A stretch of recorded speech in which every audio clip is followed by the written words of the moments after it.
Famous Bengali dish ছানা মুরগি। এটা 15 মিনিটে মাত্র 3টে জিনিস দিয়েই বানানো যায়। খুবই সহজ একটা রেসিপি।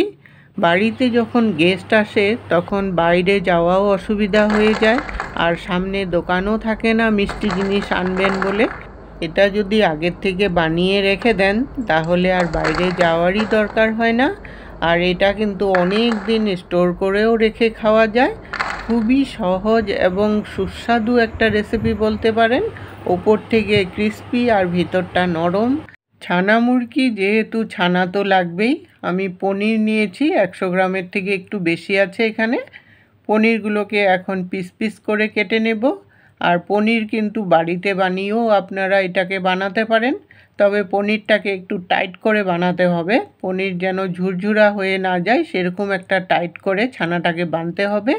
এই পিসগুলো আপনারা আপনাদের খুশি মতো ছোটো বড়ো করে নিতে পারেন। আমি চৌকো শেপের যেমন পিস হয় সেরকমই করে নিলাম।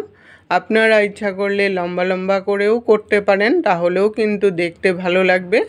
এই মিষ্টিটা বেসিক্যালি এদিকে দেখাই যায় না, এটা বাংলাদেশের রেসিপি বলতে পারেন। এখন মিষ্টিটা বানানোর জন্য কড়াই বসিয়ে আধা বাটি চিনি দিয়ে দিলাম। আপনারা ছানার পরিমাণ অনুযায়ী চিনিটাকে দিবেন। আর আধা বাটি জল দিয়ে দিলাম। জলটা কিন্তু একটু কম করে দিবেন, জলটা বেশি হয়ে গেলে তখন এটা শুকাতে দেরি হবে আর রেসিপিটা বানাতেও কিন্তু সময় লেগে যাবে। চিনিটাকে ভালো করে গলিয়ে নিয়ে তারপর 2-1 মিনিট ফুটতে দেব। যখন ফুটে গেল তখন আমি এখানে 3-4টা এলাচ থেতো করে দিয়ে দিলাম, তাহলে ফ্লেভারটাও খুব সুন্দর হবে। এলাচটা দিয়ে এখন চিনিটাকে ফুটাতে থাকবো। আমার চ্যানেলে যদি নতুন বন্ধু হয়ে থাকেন চ্যানেলটাকে সাবস্ক্রাইব করে পাশে থাকা বেল আইকনটাকে ক্লিক করে অল অপশনে ক্লিক করে রাখবেন, তাহলে ছোট ছোট রেসিপির নোটিফিকেশন সবার আগে পেয়ে যাবেন। 4-5 মিনিট ফুটে যাওয়ার পর এলাচের খোসাগুলোকে উঠিয়ে দিলাম। এলাচের খোসাগুলো পরে মুখে পড়লে ভালো লাগবে না, তার জন্য এটাকে উঠিয়ে দিলাম। আর এলাচের ফ্লেভার তো অলরেডি বেরিয়ে গেছে দানাটার থেকে, তার জন্য খোসাগুলোর তো আর প্রয়োজনই নেই। খোসাগুলোকে উঠিয়ে দিবেন। ফুটাতে ফুটাতে এটা একটা ঘন শিরায় সৃষ্টি হতে হবে। খুরমা যেমন বানাই সেরকম ধরনেরই শিরাটাকে বানাতে হবে। ঘন চিটচিটা একদম 2 তারের শিরা বানাতে হবে।